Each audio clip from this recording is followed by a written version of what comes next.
안녕하십니까, 심슨입니다. 자, 9월 모평 여러분들 잘 보셨습니까? 물론 어떤 친구는 잘 봤을 거고요, 어떤 친구는 못 봤을 거고요. 근데 이제 6월하고는 조금 기분이 여러분들 많이 다르죠. 이제 어떻게 보면 수능까지 2달 반 정도가 남았단 말이에요. 그러다 보니까 이번 9월 모평을 못 본 친구들은 많이 이렇게 쫓기는 느낌이 많이 들 텐데, 여러분들 그 재수 이상 하는 학생들은 아실 거예요. 실제로 수능을 가잖아요. 그럼 여러분들 9월에 잘 봤던 과목이 오히려 말 그대로 쪽박을 차는 수가 있고요. 정말로 내가 9월에 못 봤던 과목이 오히려 수능 가서는 잘 보는 경우가 생각보다 많습니다. 왜 그러냐면요, 내가 9월에 못 봤기 때문에 2달 반 동안에 그 과목을 정말 열심히 했단 말이에요. 그러니까 오히려 정작 수능 때는 잘 봐요. 대비를 잘한 거죠, 2달 반 동안. 근데 오히려 내가 거기에 그 못 본 과목을 대비하느라고 오히려 내가 9월에 잘 봤던 과목들을 소홀히 하는 경우가 있습니다. 그러다 보면 오히려 정작 수능에서는 그게 쪽박을 차는 경우가 있어요. 항상 중요한 게 지금부터는요, 내가 잘 본 과목은 수능 때도 잘 볼 수 있게 유지하는 게 중요하고요, 못 본 과목은 지금부터 해도 절대로 늦지 않다라는 거 명심하시고 마지막까지 여러분들이 포기하지 마시고 열심히 하기 바랍니다. 알겠죠? 자, 그러면 이번 9월 모평 시험은 좀 난이도나 이런 것들이 어떤 특징들이 있는지를 좀 간단하게 좀 살펴볼게요. 먼저 6월보다는 약간 쉽게 출제됐습니다. 오케이? 여러분들 아마 문제를 풀어봐도 좀 공부를 하시는 분들은 빈칸 34번 정도 또는 33번 정도, 이 2개 정도가 약간 좀, 그 다음에 문법 가가지고 한 문제, 그 리절리가 형용사냐 부사냐를 헷갈리시는 분들, 요 정도, 이 3문제 정도가 만점을 맞는데 좀 큰 포인트가 되지 않았을까 가 되고요. 그거 이외에는 크게 어려운 게 많지 않았기 때문에 6월보다는 좀 쉬웠고요.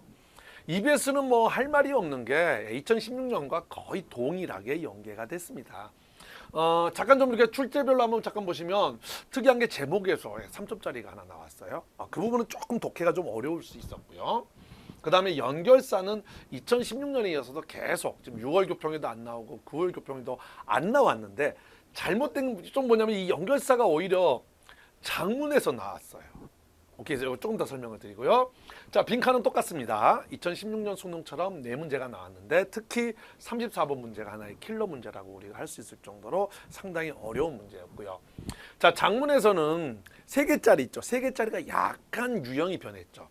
원래 3개짜리가 3문제, 이렇게 지문의 3문제. 하나는 순서 배열이었고, 그죠? 또 하나는 일치불일치 문제였고, 또 하나는 그 뭔가 지층 추론이었는데, 순서 배열 대신에 그 부분이 심정을 묻는 문제가 나오고, 그것만 별 문제가 없었고요. 또 하나는 2문제짜리가 주제 문제가 있고, 또 하나가 이제 빈칸인데 그 빈칸이 연결사로 나왔다고요. 알겠죠? 그래서 어떻게 보면 수능에서는 모르죠. 빈칸은 또 나올 텐데 그게 빈칸, 단어로 돼 있는 빈칸으로 나올지 연결사로 나올지는 모릅니다. 오케이? 그러면 연결사 같은 경우 나올 수도 있으니까 이제 연결사에 대한, 이미 선생님이 물론 12시간 리딩 스킬에서 연결사 충분히 대비를 해줬습니다만은, 혹시 나는 연결사 대비를 잘 안 했다는 친구들은 이제 연결사를 어떻게 풀어야 되는지에 대한 대비가 반드시 들어가야 될 거라는 거 명심하시고요. 여기 잠깐 등급 컷을 분석을 해놨는데요. 지금 1등급 컷이 97입니다. 그죠? 그러니까 이제 6월 교평에 비해서는 조금 어렵지 않았나 싶고요. 작년 수능보다는 좀 쉽지 않았나 싶고요. 작년 수능보다도 좀 쉬웠다라고 우리가 갈 수 있죠. 그런데 조심해야 될 게요, 어떻게 나올지 모른다고요.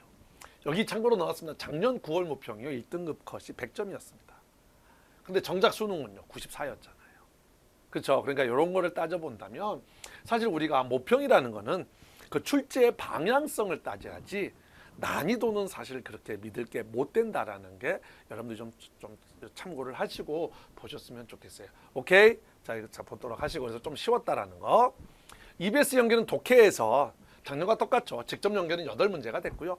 8문제라고 한다면 우리가 업버버이, 그러니까 빈칸이 4문제 중에 2문제, 순서 배열도 2문제 중에 1문제, 문장 삽입도 2문제 중에 1문제, 그 다음에 쉬운 유형으로 이제 지층 추론과 문단의 일관성. 그러니까 6문제 정도가 어렵고요. 어려운 게 연계가 되고요. 2문제는 좀 쉬운 유형에서 연계가 되고요.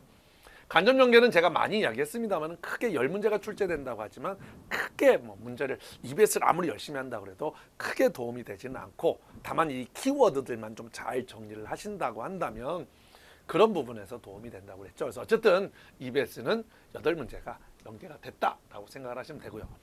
자, 9월 모평 평가에서 여러분들 꼭 아셔야 될 게 9월 모평을 우리가 9월 모평은 뭐가 중요하냐면 이게 수능으로 이어지지는 않잖아요. 그러니까 9월 모평을 통해서 다시 한번 나의 위치와 여기서 나의 위치라는 거는 나의 등급도 중요합니다만 내가 어느 부분을 많이 틀렸고 어느 부분이 약한지를 정확하게 파악을 하셔서 거기에 대한 맞게 효율적인 학습 계획을 세우는 게 중요하지 않나 싶습니다. 알겠죠? 자, 그러면 본격적으로 해설 강의를 통해서요. 아, 내가 왜 여기를 틀렸고 어느 부분에서 내가 시간을 전략하지 못했는지 이런 것들을 좀 잘 살펴보시기 바랍니다. 알겠죠? 자, 여기까지. 수고하셨습니다.